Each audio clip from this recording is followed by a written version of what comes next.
ሰላም ጤና ይስጥልን ውድ የአዲስ 24 ወዳጆች፣ በዛሬ መረጃዎቻችን የአዶናይ አዲሱ የቲክቶክ ቻሌንጅ በድል ተወጥቶታል። እሱን በተመለከተ መረጃ አለን። አደገኛውና አስገራሚው ሌባ በተመለከተም እንዳስሳለን። የዶላር ዋጋ እየጨመረ ነው ተብሏል። እሱን በተመለከተም አለ መረጃ። ሚድሮክ ቅዱስ ጊዮርጊስ ክለብን የመረከብ ዓላማን ፍላጎትም የለኝም ማለቱ ሰምተናል። ለምን ለሚለው ዝርዝር ይኖራል። ስለ ማስተር አብነትም አዲስና አስደሳች መረጃ አለን። እስከ መጨረሻው ከቆያችሁ ታገኙታላችሁ። የተከበራችሁ የአዲስ 24 ወዳጆች፣ ሌሎች መረጃዎች እንዲደርሷችሁ ደግሞ ቻናላችንን ላይክ፣ ሼር እና ሰብስክራይብ አድርጉ። ወደ ቀዳሚው መረጃችን አለፍን። ሚድሮክ ቅዱስ ጊዮርጊስ ክለብን የመረከብ ዓላማም ፍላጎትም የለኝም አለ። አንጋፋው ቅዱስ ጊዮርጊስ እግር ኳስ ክለብና የሼህ መሐመድ አላሙዲ ንብረት የሆነው ሚድሮክ በአንድ ወቅት ጠንካራ ወዳጅ ነበሩ። ክለቡ በአገሪቱ ውስጥ ለተጫዋቾች ከፍተኛ ደሞዝና ጥቅማጥቅም በመስጠት ይታወቅ የነበረ ሲሆን ለዚህም ደግሞ የሚድሮክ ኩባንያዎች በስፖንሰርነትና በገንዘብ ክለቡን ማገዛቸው ትልቅ ሚና መጫወቱ ይታወሳል። አሁን ግን ሁለቱ ተለያይተዋል። በዚህም ክለቡ ከባድ አደጋ ላይ እንደሚገኝ የተገለጸ ሲሆን ይህንን ተከትሎ በአንዳንድ ማህበራዊ ሚዲያዎች ሚድሮክ ክለቡን ሊረከበው እንደሆነ ሲወራ ነበር።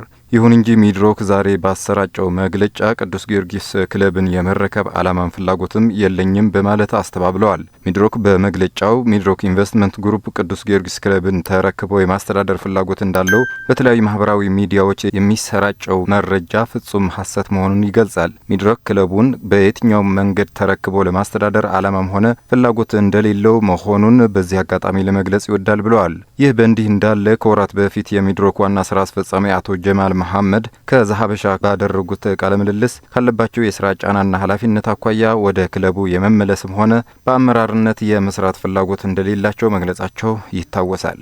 የ1 ሚሊዮን ተከታዮች ፈተና በድል ተጠናቀቀ። በኢትዮጵያ የቲክቶክ ታሪክ አዲስ ሪከርድ ተመዝግበዋል። ዘማሪ ገብረ ዮሐንስም የአዲስ መኪና ባለቤት ሊሆን ነው ተብሏል። ባለፉት 48 ሰዓታት መላው የኢትዮጵያ የቲክቶክ ማህበረሰብ ሲያነጋግር የቆየውና በታዋቂው ቲክቶከር አዶናይ አስተባባሪነት የተጀመረው የ1 ሚሊዮን ተከታዮች ፈተና ግቡን መምታቱ በይፋ ተረጋግጧል። የስማይል ደንታል ክሊኒክ የቲክቶክ ገጽ ተከታዮች ቁጥር 1 ሚሊዮን እንዲሞላ የተቀመጠው ግብ በተቀመጠለት የጊዜ ገደብ ውስጥ በስኬት ተጠናቋል። ይህን ተከትሎም ክሊኒኩ ለታዋቂው መንፈሳዊ ዘማሪ ገብረ ዮሐንስ ቃል የገባውን አዲስ መኪና በቅርቡ እንደሚረከብ ታውቋል።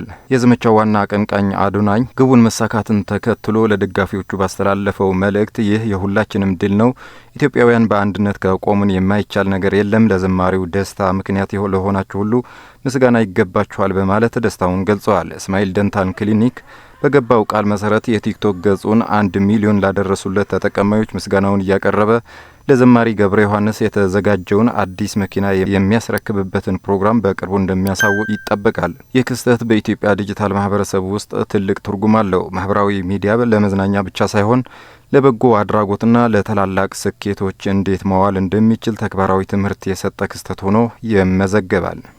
በአዲስ አበባ የተለያዩ ቢሮዎችን ያስቸገረው አደገኛ ሌባ በመጨረሻም በቁጥጥር ስር ዋለ። ከሰሞኑን በማህበራዊ ሚዲያ ላይ ከፍተኛ መነጋገሪያ ሆኖ የቆየው ይህ ግለሰብ የጥበቃ ሰራተኞችና የደህንነት ሴኩሪቲ ካሜራዎች ሳይበግሩት ብቻውን እየተዘዋወረ ላፕቶፕና ስልኮችን በድፍረት ሲሰርቅ ቆይተዋል። በተለይም ሰሞኑን በቦሌ ብራስ አካባቢ የሚገኝ አንድ ህንጻ 7ኛ ፎቅ ላይ ከማለዳው 1 ሰዓት ከ40 ገደማ ዘው ብሎ በመግባት የበርካታ ዓመታት ልፋትና ትላልቅ ፕሮጀክቶችን የያዙ 2 ላፕቶፖችን ሰርቆ መውጣቱ የባለቤቶቹን ቅስም የሰበረ ክስተት ነበር።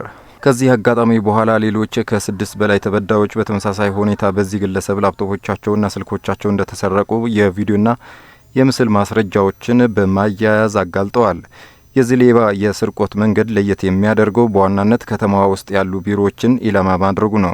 ተበዳዮች እንደሚሉት አብዛኛውን ጊዜ ዘረፋውን የሚፈጽመው ሰራተኞች በብዛት ቢሮ የሚገቡበትን ሰዓት ከማለዳው 1 ከ45 ደቂቃ ገደማ ያለውን ክፍተት በመጠቀም ነው። በተደረገው ክትትልና በተፈጠረው ጫና መሰረት ትላንት አርብ የካቲት 21 ቀን አመሻሽ ላይ ይሄው ግለሰብ በፌዴራል ፖሊስና የአዲስ አበባ ፖሊስ አባላት በቁጥጥር ስር ሊውል ችሏል። ድምፃዊት ሃናና አብዱ የአመቱ ምርጥ የኪነት ጥበብ ባለሙያ ተብላ ተሸለመች። በደሴ ከተማ በወሎ ባህል አምባ አዳራሽ በደመቀ ሁኔታ ሲካሄድ የቆየው 17ኛው የባህልና የኪነ ጥበብ ፌስቲቫል ትላንት ማምሻውን ሲጠናቀቅ ድምፃዊት ሃናን አብዱ የአመቱ ምርጥ የኪነ ጥበብ ባለሙያ በመባል ተሸልማለች። የአማራ ክልል ባህል ቱሪዝምና ስፖርት ቢሮ ይህንን ሽልማት ለድምፃዊቷ ያበረከተው ለወሎ ኪነ ጥበብ እድገትና ለባህል ዘርፉ ላበረከተችው የማይተካ ሚና መሆኑን ታውቋል። ጥበብና ስፖርት ለኢትዮጵያ ማንሰራራት በሚል መሪ ቃል በተካሄደው በዚህ መድረክ ላይ የሃናን የላቀ የሙያ ብቃት ተመስጋኝ ሆነዋል። ይህ አጋጣሚ ለአርቲስቷ ድርብ ደስታን ይዞ መጥቷል። ሽልማቱን የተቀበለችበት ዕለት የልደት ቀኗና የታላቁ የአድዋ ድል መታሰቢያ መሆኑ ለክብሩ ልዩ ትርጉም ተሰጥቶታል። አርቲስት ሃናን በንግግሯ እስካሁን በሰራሁት ስራ አክብራችሁና እውቅና ስለሰጣችሁኝ እጅግ አመሰግናለሁ። ይህ እውቅና ከዚህ በኋላ ለምሰራው ስራ ትልቅ ስንቅ ይሆነኛል በማለት ደስታዋን ገልጻለች። ሃናን አብዱ በአሁኑ ወቅት በባህሉ ሙዚቃው ዘርፍ ተጽዕኖ ፈጣሪ ከሆኑ ድምፃውያን መካከል አንዷ ስትሆን በተለይ የወሎን የባህል ሙዚቃ በማስተዋወቅና በማሳደግ ረገድ ትልቅ አሻራ እያሳረፈች ትገኛለች። ሌላው ዜናችን የዶላር ዋጋ ወደ 155.94 ብር ከፍ ማለቱን ተገልጿል። የኢትዮጵያ ብሔራዊ ባንክ ዛሬ ባከናወነው 20ኛው የውጭ ምንዛሬ ጨረታ የዶላር አማካይ ማሸነፊያ ዋጋ 155.94 ብር መድረሱን ይፋ አድርጓል። ብሔራዊ ባንክ ለገበያ ያቀረበው የውጭ ምንዛሪ መጠን 70 ሚሊዮን ዶላር ቢሆንም ከንግድ ባንኮች በኩል የቀረበው የፍላጎት መጠን ግን 177.12 ሚሊዮን ዶላር ሆኖ ተመዝግቧል። ይህም አቅርቦቱ ከፍላጎቱ ሲነጻጸር ከፍተኛ ልዩነት እንዳለው ያሳያል።